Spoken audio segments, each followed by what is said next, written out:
Vienna, December 1975, a cold, gray morning. The city, usually bustling with life, seemed eerily quiet, as if it sensed the impending chaos. The opulent headquarters of OPEC, a symbol of global energy and economic power, became a stage for terror. This building, a beacon of international cooperation, was about to witness an unprecedented act of violence.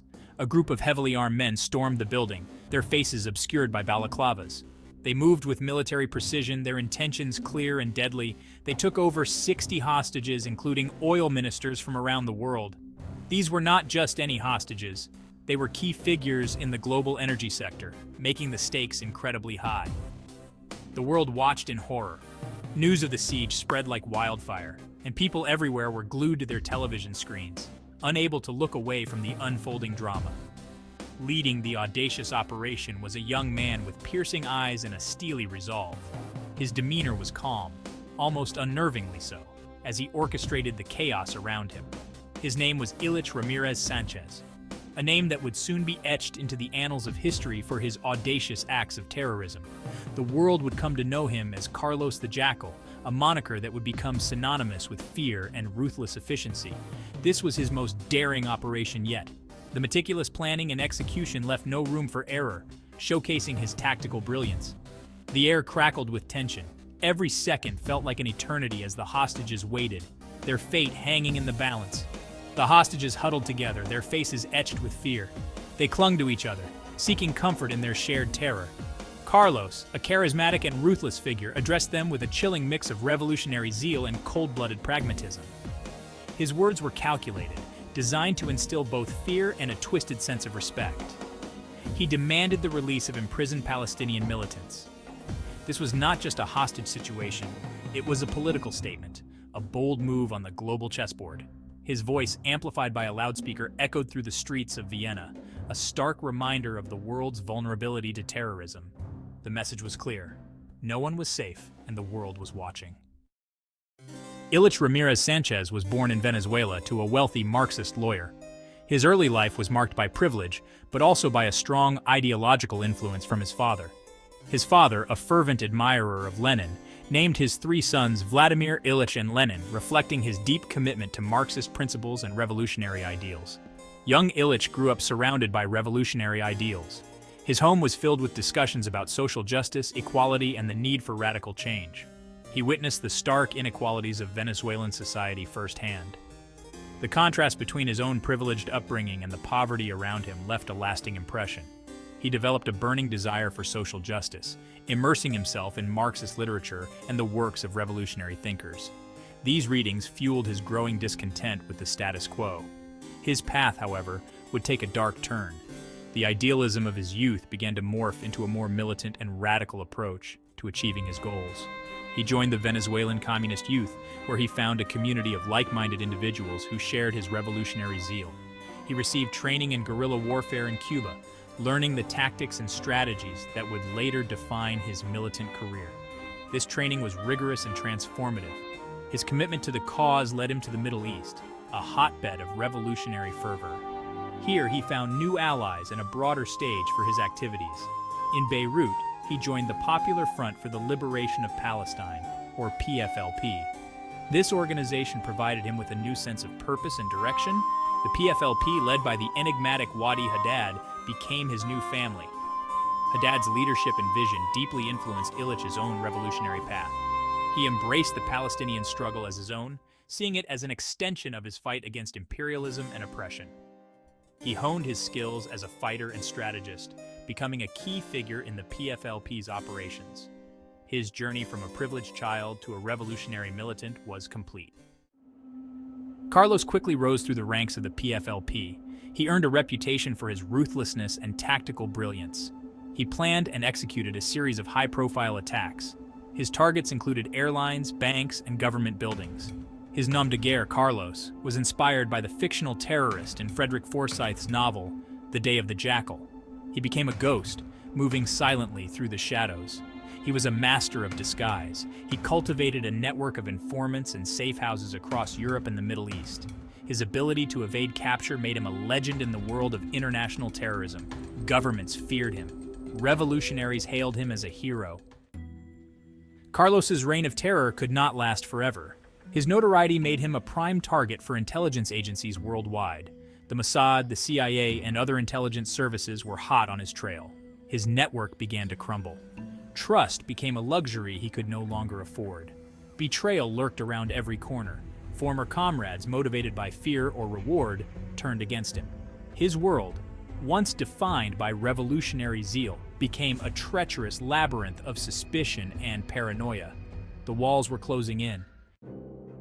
Section 5. Khartoum, 1994. The Long Arm of Justice, Sudan.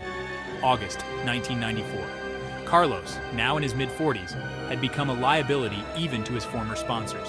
He had sought refuge in Sudan, believing himself to be safe under the protection of the Sudanese government. He was wrong. French intelligence, working tirelessly for years, had finally tracked him down. In a daring operation, French agents captured Carlos as he was recovering from surgery. He was flown to Paris to face trial. The world watched in astonishment as the once elusive terrorist was brought to justice. His capture marked the end of an era. Section 6.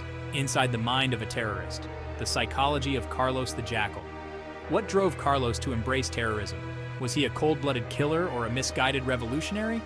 Experts have debated his motivations for decades. Some saw him as a narcissistic sociopath, driven by a lust for power and notoriety. Others viewed him as a product of his time, a man radicalized by the political turmoil of the Cold War. His actions, however, spoke louder than any psychological profile. He was responsible for the deaths of innocent people. He showed little remorse for his actions. He seemed to relish his infamy, cultivating an image of himself as a revolutionary icon. As Section 7, the trial of the century, justice served, or a show trial. Carlos's trial in France was a media spectacle. He used the courtroom as a platform to espouse his revolutionary beliefs. He denounced capitalism, imperialism, and Zionism. He refused to express remorse for his crimes. He seemed to revel in the attention. His lawyers argued that he was a political prisoner. They claimed that he was fighting for a just cause. The prosecution presented a mountain of evidence against him. They detailed his crimes and the suffering he had caused. The world watched as justice took its course. Section 8. Life behind bars. Carlos the Jackal's imprisonment. Carlos was found guilty of multiple counts of murder and terrorism. He was sentenced to life in prison. He was incarcerated in France, spending his days in solitary confinement. From behind bars, he continued to maintain his innocence. He wrote letters to world leaders, proclaiming his revolutionary ideals. He remained a symbol of the dangers of extremism. His case served as a reminder of the human cost of terrorism. The world outside moved on. He remained trapped in his own twisted ideology. Section 9. The legacy of a terrorist, martyr, or monster.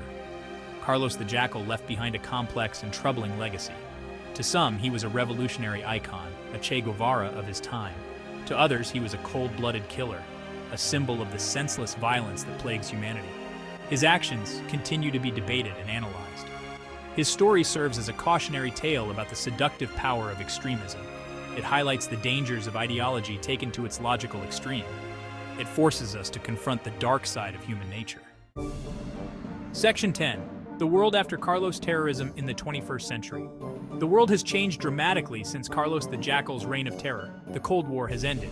The nature of terrorism has evolved. Yet, the threat of extremism remains all too real. From the rise of Al-Qaeda to the emergence of ISIS, terrorism continues to cast a long shadow over the world. Carlos's story, though rooted in a specific time and place, holds important lessons for the present day.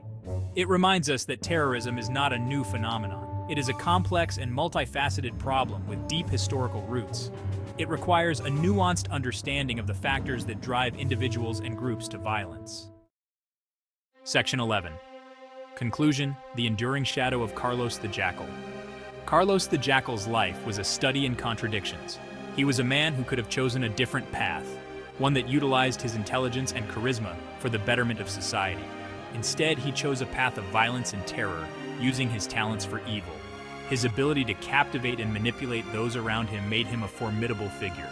He was a product of his time, yet his actions transcended any single historical moment. The 1970s were a turbulent era, marked by political unrest and ideological battles.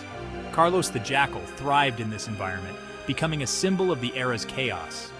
He was a terrorist who craved the world's attention, and the world obliged, often sensationalizing his actions.